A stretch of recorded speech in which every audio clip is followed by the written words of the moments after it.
Confused about all the different Asian sauces out there? I'm here to help you with some of the basics to make it less daunting. Hey everyone, I'm Flo, Dude is behind the camera, and we're all about simple food, simple faith. Today we're going to talk about some of the sauces I use. I've been getting quite a few questions lately about doing a video on all the different sauces.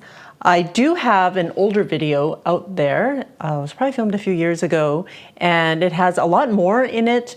But today I'm going to go a little bit more in depth, and I've added a couple of different things into my pantry that I'd like to share with you. We're going to start with the soy sauces. When I say to use soy sauce, I generally mean using the light soy. It is very different from the dark soy. Let me pour some out for you to see. So it's fairly light colored, and it's thin, as in it's not a thick sauce. And you can use regular soy sauce when I say use soy sauce, or you can buy the light one. Now, dark soy, let me pour some out for you to see, is much darker than, well, the light soy sauce. It's deeper in flavor. It's a little bit sweet, it's not as salty, and generally it's used to add more brown color to your sauce. If you don't want to purchase a bottle of dark soy, or you don't have it, you can always use a little bit more of the light soy and add a little bit of sugar to it as well to your recipe, and that would be a good sub. This is something new that I've added to my pantry. It is called ketchup mayonnaise, and it is a sweet soy sauce that is often used in Southeast Asian cooking, like Thai and Vietnamese and Indonesian recipes. And it is very thick in comparison to the other two soy sauces, and it's way sweeter. It's almost molasses-like.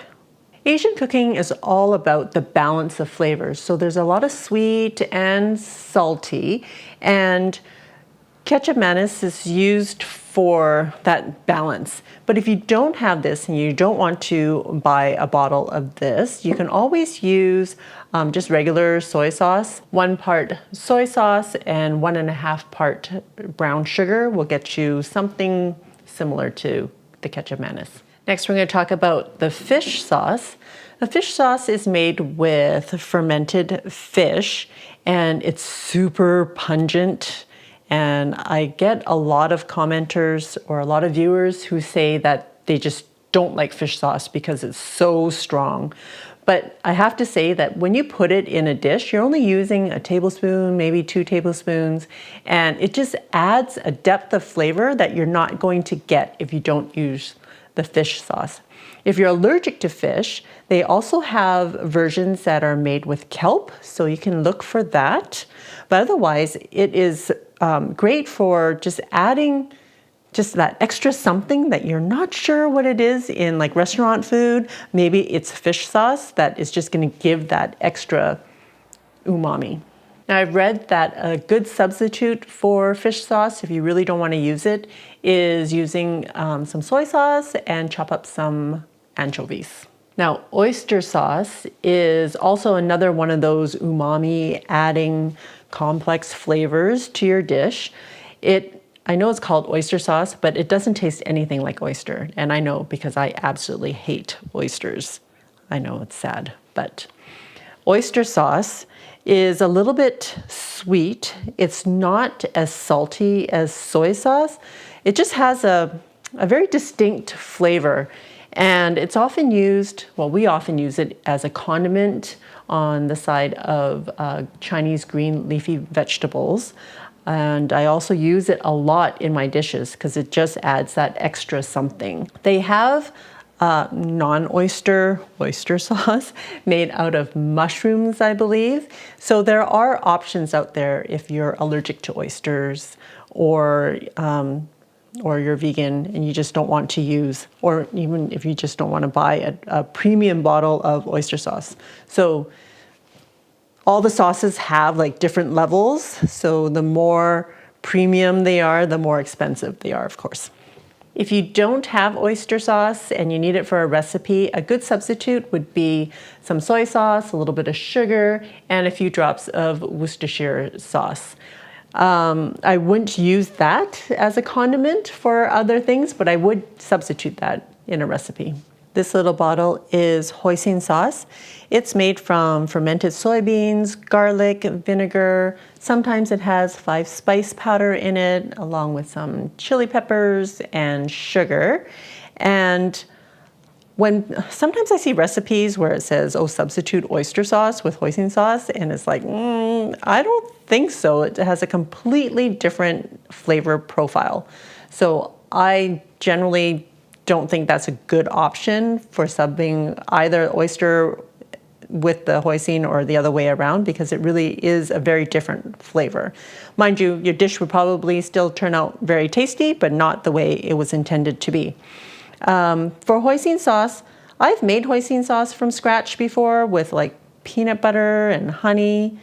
What else? Soy sauce and some other ingredients, some spices. And it works out okay if I'm just using just a very small portion of it. But nowadays I just, keep a bottle of this in my fridge so that it's just easy to have instead of trying to make another sauce on the side. I most often use this as a condiment rather than in a recipe. It's kind of like American barbecue sauce, but much less sweet. One of the things I get the most questions about is the Shaoxing wine. And it is a Chinese cooking wine made out of rice. And it is not like you can find it in the liquor store. It's a cooking wine, so you can find it in the grocery store. It is a kind of an amber colored wine versus this is just regular rice wine, and it's clear, as you can see. So the Shaoxing wine will come in a dark bottle. If you don't have Shaoxing wine or rice wine, you can use these interchangeably, I would say, but the Shaoxing wine does have a very distinct flavor. Other substitutes that I have found helpful is like a dry sherry, or I've been known to use my bourbon or whiskey in substitution. So if you think about like using a Bordeaux for a beef bourguignon or white wine for a risotto, it just adds a complexity and extra something in your dish. You may not be able to put your finger on it, but it really does add that extra that you may be looking for. If you don't have it, just omit it. It'll still be a nice tasting dish. It just won't have that extra something. Using these particular sauces, you'll be able to make most of my Asian recipes. And to check those out, I will see you over there.